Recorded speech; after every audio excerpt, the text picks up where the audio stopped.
What's going on, everybody? Holden here, back on the Arcade channel, and today I have a a video for everybody to watch here.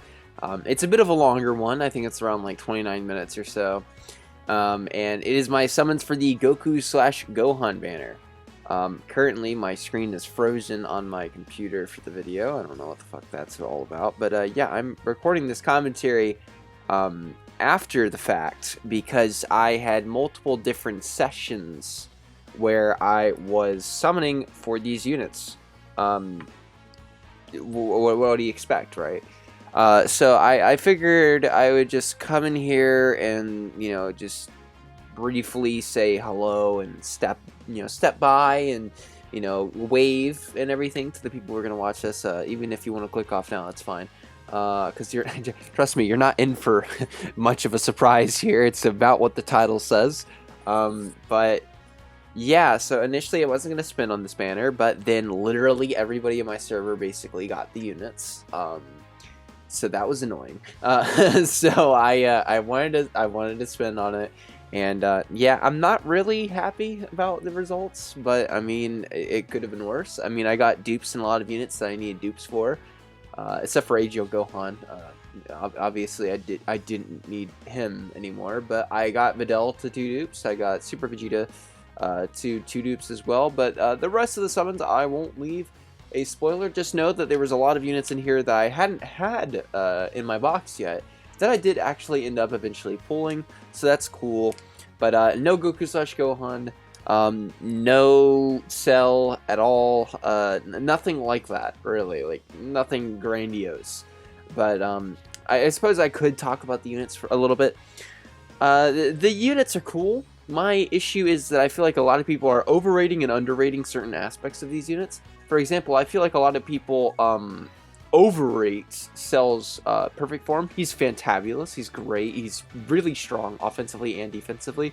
But I wouldn't say he's like God, right? Like, if you think about it, I mean, 3Ku's done what he's done. Kid Buu's done what he's done. Ginyu's done what he's done. The difference is that you know for sure Cell is out on turn 5, which is why it's so appealing. But again, it's nothing new. His first 2 forms, while they're getting underrated by, say, the bigger content creators, specifically Truth, I would say, while his first 2 forms are underrated by him, I feel like most people are, actually, at least from what I've seen on Twitter anyway, are actually overrating these forms.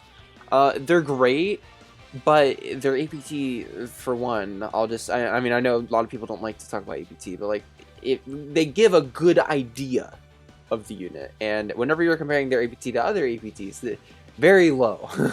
And if you watch showcase videos, 5 mil from Cell getting sucked off with every link active and 40% support, not good. Not that great. Literal banner units hit harder than that. And all he has to make up for it is a 30% chance to additional and superior stats in SBR, which isn't that hard anymore. You know, it's fine, but it's not broken or anything. It's not bad either. Like, they're good numbers in the grand scheme of things, I suppose. The first and second form Cell's outputs, but you know, at the end of the day, it's nothing to be saying, oh my god, he's top tier. You know what I mean? It's still good though. And I feel like the same can't really be said for the Goku portion of the Goku/Gohan card. Look, I prefer Goku/Gohan. I like that unit. I think the kit for Cell is better, but I just don't think he has the right help right now. I feel like his team wants his leader skill, but doesn't want him, if that makes sense. But as for Goku/Gohan, I feel like a lot of people are underrating the Goku portion of that card, and I mean like criminally underrating. Like, I remember like a couple days ago, I was literally in this like Twitter debate, if you want to call it that, with a guy who is like very misinformed of how the Goku's passive works, and how much defense he really has. Like, Goku can go from 80k defense to 250k defense. Like, that's how much of a difference his post-super defense is. Like, that's how strong it is for this unit, on top of having 50% chance to dodge after he supers, on top of having great links, on top of leading a great team and having great partners and a very strong core foundation in terms of the amount of categories that he has and the amount of areas that you can run him in, and the chance to stun as well. That's also a really great factor of this unit. And I feel like his offensive output is great too, in terms of like if you can get the dodges. If you can get the dodges, and then Goku starts like shitting out like those 7 million attack stats, like that's really good considering this is just the base form. That's a lot better than Cell, who has to get 40% support and have almost all of his links active to hit 5 mil with only a 30% chance of additional super. Like, you know, that's it's a big difference. Like, yeah, turn 1, I mean, Cell's probably around the same level as turn 1 Goku, but Goku gets those dodges in and he's hitting harder, right? While having basically the same defensive performance, if not better, when you account for his dodge and whenever you account for the chance that he has to stun as well. So it's like, at least I don't think Cell can stun. Can Cell stun? Hold on. Let me check that before I get, like, destroyed real quick. Let me see. No, he can't stun. Okay, so I was right. All right, okay, I was good. Okay, all is well. So yeah, you know, Goku has like superior utility via the stun and via the dodge. And there's obviously instances where he can't dodge, like for example the Broly fight. But at the same time, you can stun that first phase, you can stall, and you can build up his defense. Now there is another thing that I've been seeing a lot of is like, is it wrong to build a team? Is it wrong to build a team in a manner where it's specifically designed to improve one unit's performance? Considering the fact that the team can no-item the hardest fight in the game, I would say no. I would say that I don't think it does matter. Like, people will say superior units are being left off the team for this Goku/Gohan to perform well. And to me, who cares? If it beats the event, regardless of whether or not it's a no item, regardless of whether or not it's a slower run, it beats the event. That's what matters. That's what matters at the end of the day. Does the team win? Yes or no? And the answer is yes. In fact, it wins without any items. So is it really that big of a deal that you're leaving off units like Namek Goku or Fizz SSJ3 Goku if you're still like literally winning the event? Like, what does it matter? I don't understand the point that people are trying to make here. Like, is it a bummer that the leader skill isn't strong enough to, or is it a bummer that the leader skill is strong and yet you have to build the team in a certain way for this one unit to look at their best? Which, by the way, they don't have to be built in a certain fashion. Like, you can run speed units in other events where Goku can dodge, and you'll be just fine because he can still dodge. But in the Broly event, where everybody gives a shit, you have to run a certain build. Boo-hoo. But is that a bad thing? No, it's not. I think it's fine. If the team can beat the event, then who cares? It doesn't matter. If it wins, it wins. It's that simple. Like, there's no arguing about it, in my opinion. I don't think it matters at all. Boo-hoo, your unit couldn't be on the team. I mean, like, they could be on the team anyway. I mean, who's stopping you? Like, nobody's stopping you from using items. Like, I'm not going to stop you. But that doesn't mean that, like, just because the unit performs lower whenever there's certain units not present, does that mean that it's a knock on the unit's performance? Not necessarily. In the instance of this Goku/Gohan, I would say no, because these units being around Goku/Gohan enables that unit and that team to no-item the hardest event. While some people don't care about no-item runs, I mean, you're still winning with that team with relative ease, mind you. You're winning with that team. So is it really a lesser team? Not really. If it beats the event just like any other team beats the event, then I'd say it's a fine, competent team. And I think that's something that a lot of people are like over-exaggerating. It's like how bad this Goku portion of the card is. That it could, quote-unquote, force you to run units that are weaker than other units. If they're weaker than other units, then why are they still able to beat the event? Like, if they're so much weaker that it's an issue, why do they still beat the event? Like, I don't... What do you want me to say, man? Like, that's just how it goes. So, it's like, that's how I have been, you know, thinking about this whole Goku/Gohan debacle here. And again, like I said, I do think Cell's kit is stronger. I just think that right now he doesn't really have the partners and the setups to facilitate him being the better unit. His best team build right now aren't even filled with cell units. Like, it's not even filled with cells. There's like 1 cell on that team. 2 if you're running int cell or fizz cell. And that one other cell is STR semi cell. Then the rest of the units are Android 17, Android 18, I mean, you're not running 18, but Android 17 and 18, you know, like stuff like that, right? Like, those units do not link well with Cell. And I think that's why I am a little bit put off by him. I do prefer him over Kid Buu, for example. I do prefer him over the androids, for example.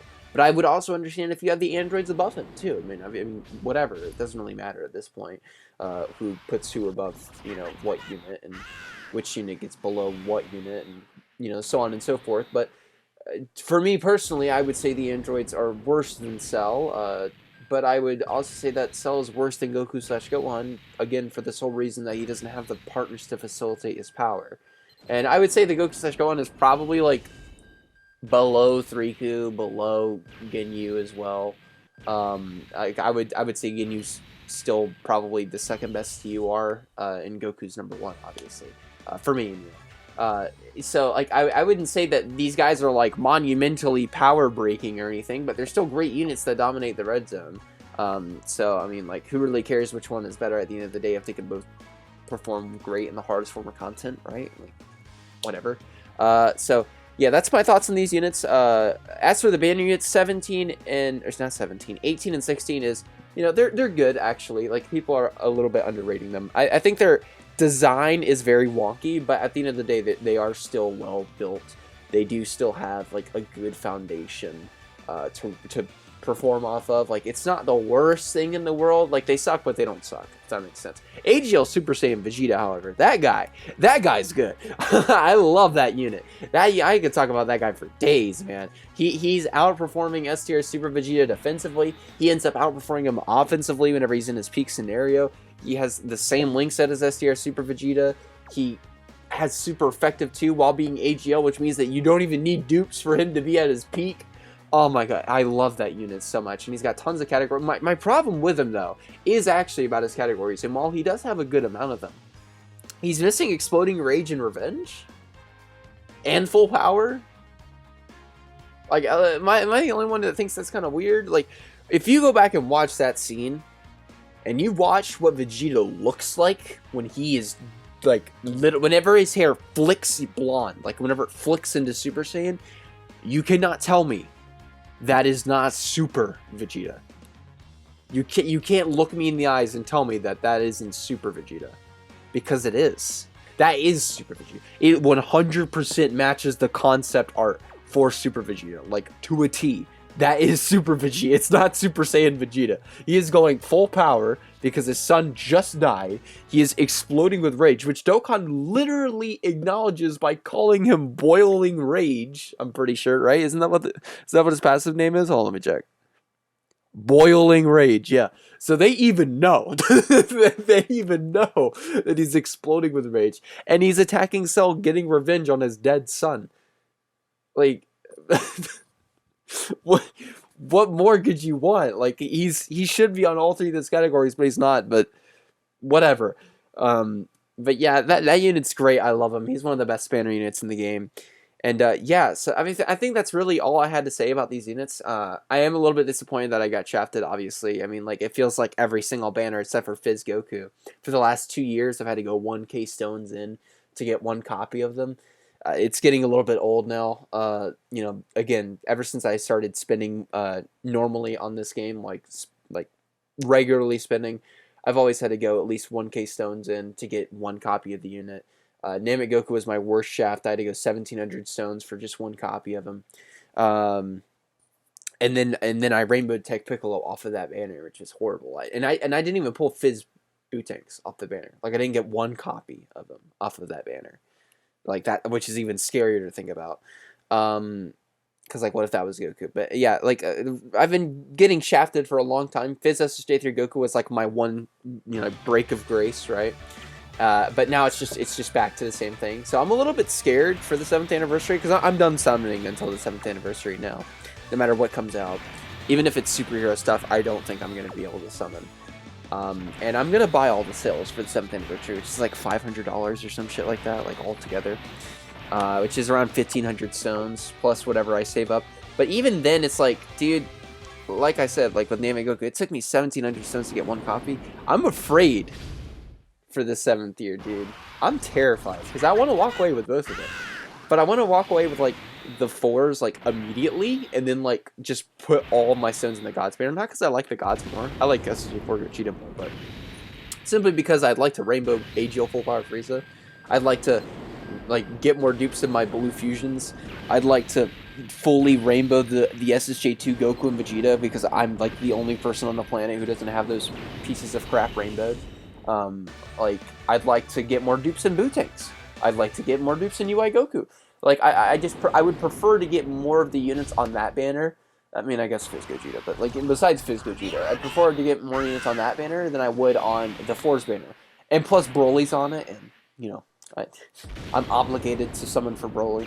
But, yeah, I'm not feeling it, dude. Like, as soon as I finish recording the final video for this summon, like, summon little video thing, I just knew, I knew deep down that this was not going to go well for the 7th anniversary. Like, I have this sinking feeling of dread. So, hopefully I'm wrong about that. But anyways, I hope you guys had good luck on your summons, unlike me. As always, please stay safe out there. I know things are slowly returning back to normal. People are slowly getting back to the groove of things, but you got to remember that stuff is still out there.